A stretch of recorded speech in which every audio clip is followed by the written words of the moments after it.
Good evening, this is June 26th and this is my daily vlog, update about HK Ventures, LLC, and the Bunker Project 501c3.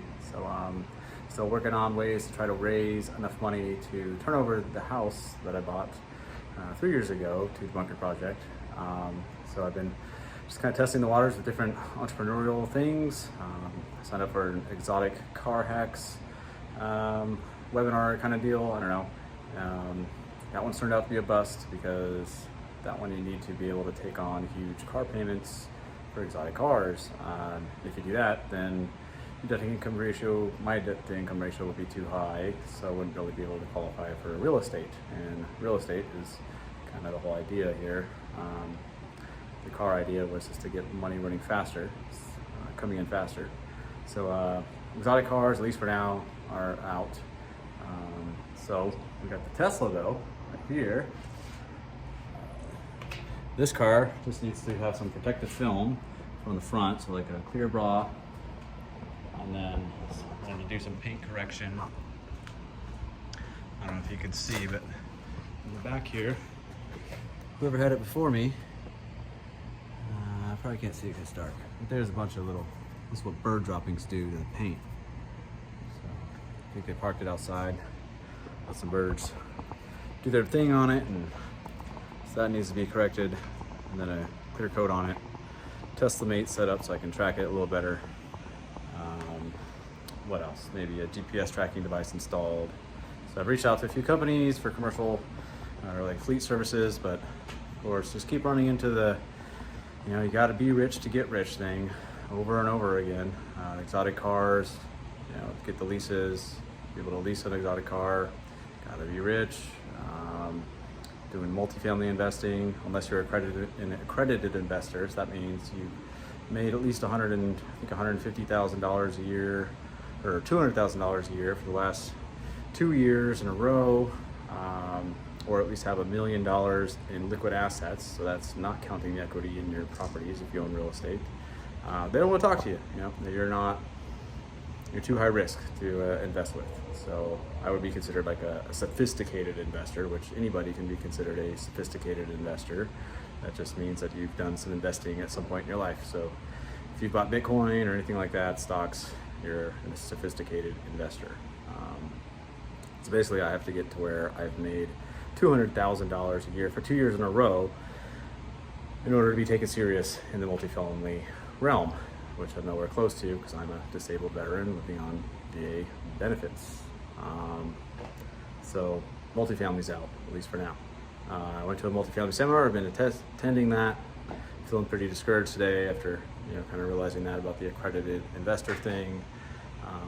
There is a way, basically the same as wholesale real estate. So those bandit signs you see around and stuff, they do kind of the same thing through syndications, but it's basically they get you to do the same deal.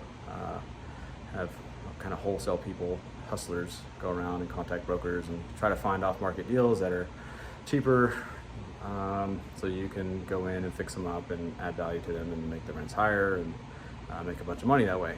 That's kind of the whole idea with syndication. It's basically the same thing as flipping houses, just on a bigger scale with multifamily apartment complexes. So not really what I was trying to do. I'm not trying to waste all my time calling around and trying to find deals. It's too time consuming. So it can be lucrative though, but in order to learn how to do that and get the connections I would need to do that, they told us we need to pay $40,000 to join their mentorship program. Not to say anything whether it's worth $40,000 or not, I don't know. I just know I don't have the $40,000 to do that. So feeling kind of discouraged about multifamily investing, discouraged about the exotic car idea, the Turo idea. Turo is technically illegal for most people.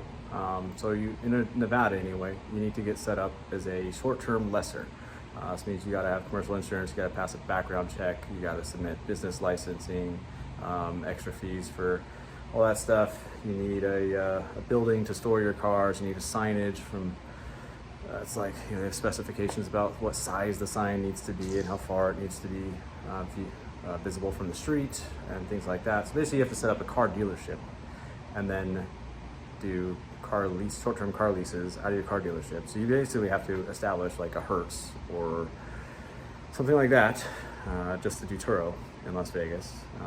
So that's how most of the policies are here. So like even with the fourplex, I can't do Airbnb, thanks to FHA requirements and city requirements. No Airbnb allowed. Unincorporated areas, no Airbnb allowed with, we just call it short-term rentals, less than 30 days, which is Airbnb.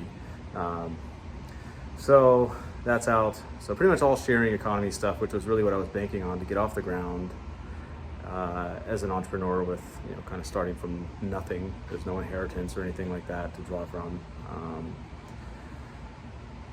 The sharing economy was what I was banking on, but Vegas has established policies to make it so that's basically impossible.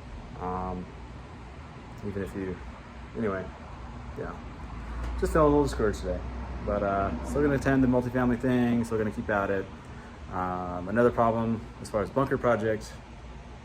So I've been trying to raise $50,000, but $50,000 is 20% of what we owe on the loan, so that's about $250,000 or so. But the house values have gone way up, and so I had another option of, well, what if I just sold the house to the bunker project for what it appraises for, and then that difference that would come in my pocket, I could pay. So like I had an investor say, I could put up the 50,000 and then you would just pay me back 60, out of the profits, because it's my own personal house. So if I want to give away money that way, I can do that.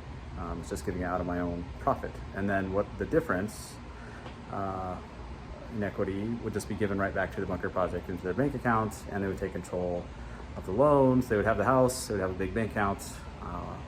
The short-term investor that puts up the money for the down payment to get the loan, they would get $10,000 out of that.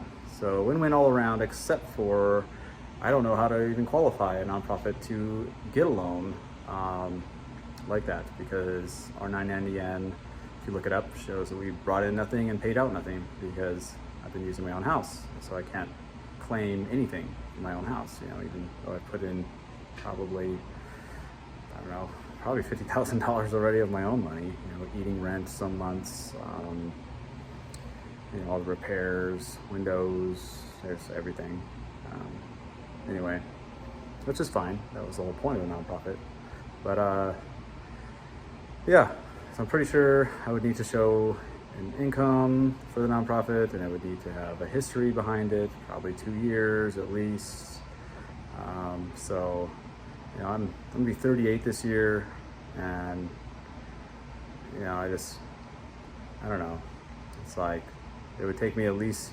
You have to have that $200,000 mark for 2 years. So it's like, even if I made $200,000 this year, I would have to do that I would have to do that 2 years in a row. So it's like maybe by the time I'm 40, I might be able to invest and get going with some multifamily stuff that could then fund the bunker project. Or maybe by the time I'm 40, the bunker project will have enough of a history that it can actually qualify for a loan to take control of the house. And of course, during all that time, I can't take any donations from anyone because I own the house. There's a conflict of interest. So it's just bumping my head into walls everywhere I turn. That number, the suicide number, like breathes down my neck a lot. Like it gives me this huge sense of urgency.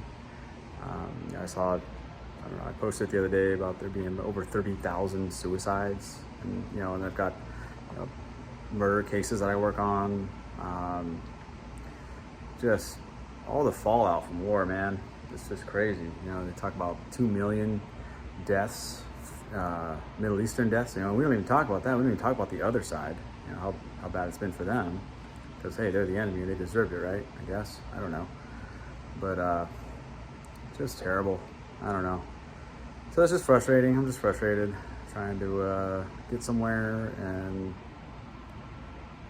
think I'm moving forward and fall off a ledge. So, but I don't know. I'm just gonna keep trying. I'm gonna try to do the application to get set up as a short-term lessor, so we can do Turo legally. just keep trying to build up to that accredited investor level, so that way I can be taken serious in the multifamily realm. I've got my house listed for sale. I think I'm just gonna, instead of 1031 exchanging it to another rental property, I'm just gonna take all that cash, pay the huge capital gains tax of 40% and try to use that to build up my savings to show, hey, okay, now will you take me serious? And maybe be able to get the bunker project off the ground by the time I'm 40. So that's about all I got. My personal life, I just got back from the gym, been sitting all day, just feeling discouraged, so I needed to just burn out some energy. It's now 10 o'clock. I've got to go work on statistics homework. So I've got 2 assignments. I got 1 assignment left. Thought I was about done with the class. Then the professor emailed me today and reminded me that the final paper I thought was good is not good, and he wants me to do some revisions, but I have 4 days to get both the final paper and this last assignment done. So I had to hire a tutor to help me with this statistics class, because this professor is like, I hate to say it, but he's the worst professor I've ever had in the 16 years I've been in school. And then with COVID on top of it, doing it online on top of it, just learned absolutely nothing. So I'm having to pay someone to reteach me an entire class in a matter of weeks that he had 3 months to teach us, but just wasn't good at. So anyway, that's about all I got. Hunter's doing well. Gonna go visit him on Monday, go on a road trip, try to knock out this school stuff, get this multifamily investing seminar done, and just enjoy the Tesla for a couple weeks, and then come back, put the protective coating on it, get it listed on Turo, and get the application all done, and all that. So stay tuned, I guess. Bye.